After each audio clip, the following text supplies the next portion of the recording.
আজকের আমরা এতটাই সহজে, এতটাই সুন্দর একটা পদ্ধতিতে বাংলা বাক্যগুলো, অর্থাৎ একটা স্টোরি বা একটা কোনো বড় বাংলা প্যাসেজ যদি থাকে, কতটা সহজে ইংলিশে তৈরি করতে পারবো সেই বিষয় নিয়ে আজকের আলোচনা। দেখো, আর এই বাক্যে আমরা কি করব, বিভিন্ন কানেক্টরস বা লিঙ্কার্স, সংযোজক অব্যয় যুক্ত করব। প্রথমে একটু দেখো, এই যে একদিন, প্রথমে, কিছুক্ষণ পর, এদিকে, কিন্তু, এই যে বিষয়গুলো, তাই, এই যে বিষয়গুলো আমরা বাক্যের মধ্যে দেখতে পাচ্ছি, এগুলো সুন্দরভাবে ব্যবহার করব। আর সহজে আমরা যত বড় বাক্য থাক না কেন ইংলিশে তৈরি করতে পারবো। অবশ্যই আমাদের কি করতে হবে না, এই ক্লাসটি শেষ পর্যন্ত করতে হবে। দেখো, খুব সহজে আমরা একটু বুঝে নেব। দেখো, একদিন আমি পার্কে গেলাম কারণ আমি ফুটবল খেলতে চেয়েছিলাম। প্রথমে আমি আমার বন্ধুদের সঙ্গে দেখা করলাম, কিছুক্ষণ পর বৃষ্টি শুরু হলো, তাই, এই যে তাই একটা কানেক্টর, আমরা খেলা বন্ধ করলাম। এদিকে অন্য কিছু বাচ্চাও আশ্রয় খুঁজতে দৌড়ে গেল, কিন্তু মাটি তখনও কাদা ছিল, তাই আমরা খেলা চালিয়ে না যাওয়ার সিদ্ধান্ত নিলাম। দেখো, খুব সহজে আমরা একটু বুঝে নেব। দেখো, এখানে একদিন আমরা বসাতে পারি তো, ওয়ান ডে। আর এখানে দেখো, আমরা পুরো বাংলা বাক্য একসাথে কিন্তু এখানে ইংলিশ লিখবো না, আমরা এক একটা বাক্য লিখবো এবং মুছে দেব, আবার পরের বাক্য তৈরি করব। দেখো, তাহলে কি, একদিন আমি পার্কে গেলাম কারণ আমি ফুটবল খেলতে চেয়েছিলাম। দেখো, দুটো বিষয় আছে, দুটো এক্সপ্রেশন আছে, খুব সহজে আমরা তৈরি করবো। দেখো, আমি পার্কে গেলাম, গেলাম পাস্ট টেন্সে, পুরোটা পাস্ট টেন্সে করবো। অর্থাৎ দেখো, গেলাম, চেয়েছিলাম, পাস্ট টেন্সে। তাহলে আমি পার্কে গেলাম, যত বড় বাক্য হোক না কেন আমরা সাবজেক্ট ভার্ব আগে করে নেব, তারপরে অন্যান্য অংশ, সাবজেক্ট ভার্ব, তারপরে আদার্স ওয়ার্ড। দেখো, আমি, আই, গেলাম, গো মানে যাওয়া, গো থেকে কি করব না ওয়েন্ট, আই ওয়েন্ট, আমি গেলাম, আই ওয়েন্ট, আমি গিয়েছিলাম বা গেলাম। পার্কে, পার্কের দিকে, সেক্ষেত্রে আমরা প্রতি দিকে যদি বোঝাই প্রিপোজিশন টু ব্যবহার করে, নির্দিষ্টভাবে পার্কে, টু দা পার্ক। কারণ, বিকজ, বিকজ আমি ফুটবল খেলতে চেয়েছিলাম। দেখো, বিকজ তারপরে আমি সাবজেক্ট আছে, তাহলে লিখতে পারি কি, আই, আমি চেয়েছিলাম, আই ওয়ান্ট মানে চাওয়া, তাহলে ওয়ান্টেড, আই ওয়ান্টেড, আমি চেয়েছিলাম। দেখো, সাবজেক্ট এখানে পেলাম, তারপর ভার্ব। দেখো, V2 খেলতে। দেখো, একটা ভার্বের পরে আমরা যখন আরেকটা কোনো ভার্ব লিখবো, আমরা দুভাবে লিখতে পারি, একবার জিরান্ড ব্যবহার করে, অর্থাৎ V4 ভার্বের সঙ্গে আইএনজি যুক্ত করে, অথবা তে যুক্ত ক্রিয়া টু দিয়ে ভার্ব বসাবো। খেলা, টু প্লে। দেখো, আই ওয়ান্টেড টু প্লে, আমি খেলতে চেয়েছিলাম ফুটবল। ওকে, দেখো, এবার প্রথমে, আচ্ছা, এই বাক্যটা এবার আমরা মুছে দেবো। দেখো, এটা এটা আরেকটু দেখে নিই। দেখো, ওয়ান ডে, একদিন, আই ওয়েন্ট, আমি গেলাম বা গিয়েছিলাম, টু দ্য পার্ক, বিকজ কারণ, আই ওয়ান্টেড আমি চেয়েছিলাম, টু প্লে খেলতে, কি, ফুটবল। কি না ফুটবল। ওকে, দেখো,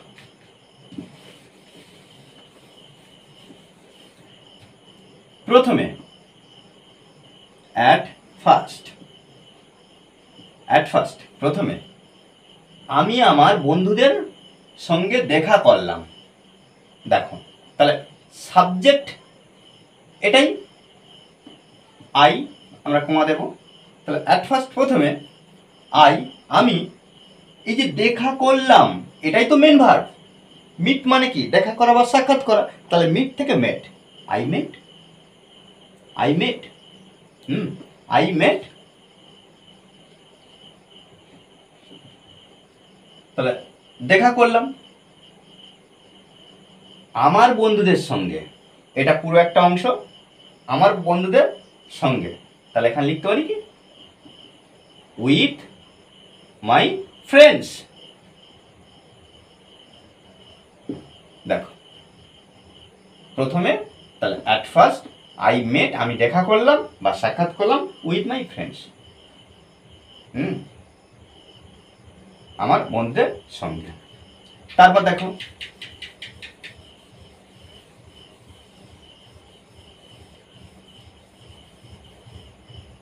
কিছুক্ষণ পর, কিছুক্ষণ পর, after a while, after a while ব্যবহার করতে পারি। দেখো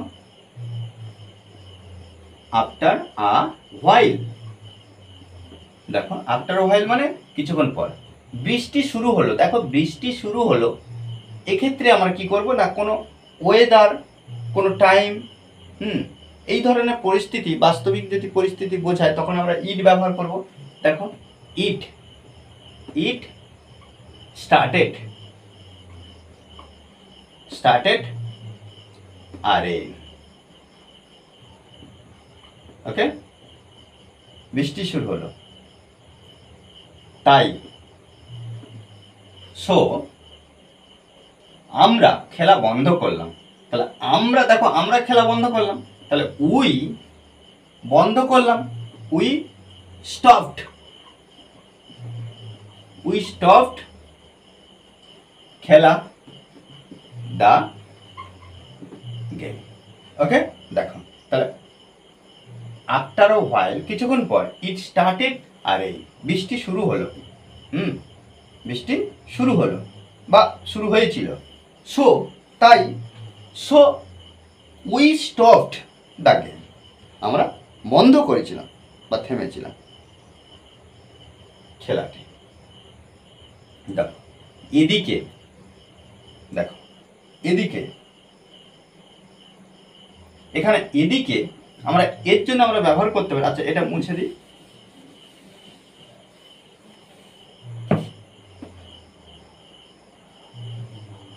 মিনহোয়াইল, মিনহোয়াইল বলতে কি এদিকে বা ইতিমধ্যে, ইতিমধ্যে এটাও ব্যবহার করতে পারি মিনহোয়াইল ক্ষেত্রে। অন্য কিছু বাচ্চাও, অন্য কিছু বাচ্চাও, সাম আদার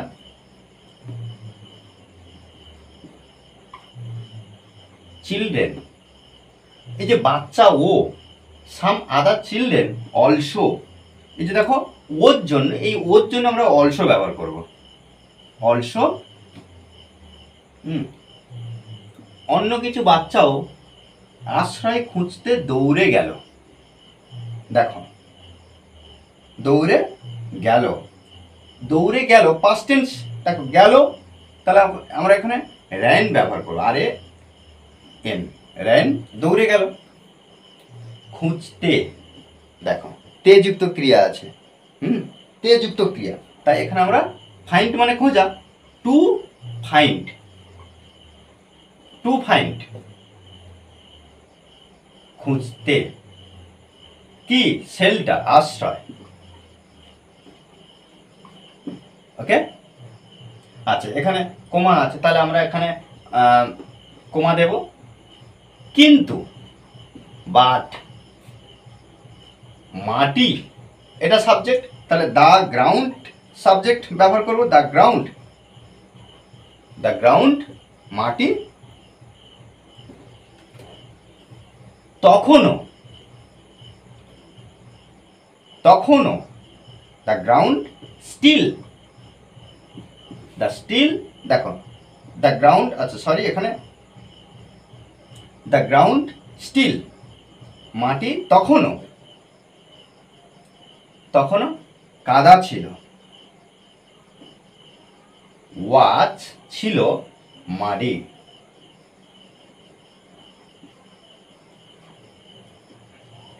আচ্ছা ওকে, তারপর কি তাই, দেখো তাই, এখানে তাই, এখানে সো ব্যবহার করতে পারি বা দেয়ারফর ব্যবহার করতে পারি। দেয়ারফর, তাই আমরা খেলা চালিয়ে না যাওয়ার সিদ্ধান্ত নিলাম। আমরা খেলা চালিয়ে না যাওয়ার সিদ্ধান্ত নিলাম। দেখো উই, দেখো সিদ্ধান্ত নেওয়ার ইংরেজি কি? ডিসাইড। তাহলে সিদ্ধান্ত নিলাম পাস্ট টেন্সে ডিসাইডেড। উই ডিসাইডেড, আমরা সিদ্ধান্ত নিলাম। আচ্ছা, চালিয়ে যাওয়া যদি ব্যবহার করি তাহলে therefore we decided to continue. To continue চালিয়ে যাওয়ার, তাহলে উই ডিসাইডেড টু কন্টিনিউ। কিন্তু না চালিয়ে যাওয়ার, তাহলে উই ডিসাইডেড নট টু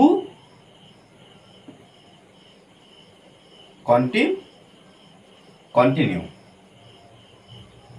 কি? খেলা। Continue the game. ওকে, দেখো এভাবে কিন্তু আমরা খুব সহজে একটা প্যাসেজ বা স্টোরি যদি থাকে আমরা ইংলিশে ট্রান্সলেট করবো। আমাদেরকে এভাবে কিন্তু প্র্যাকটিস করতে হবে। মনে রাখতে হবে যে there is no substitute than practice. Practice is very important but to improve our self. Okay, আর এই ক্লাসটি যদি ভালো লাগে অবশ্যই লাইক করুন স্যার। আর যারা এখনো পর্যন্ত এই চ্যানেলটি সাবস্ক্রাইব করেননি তারা অবশ্যই চ্যানেলটি সাবস্ক্রাইব করে পাশে থাকবেন। Okay, thanks for watching this video.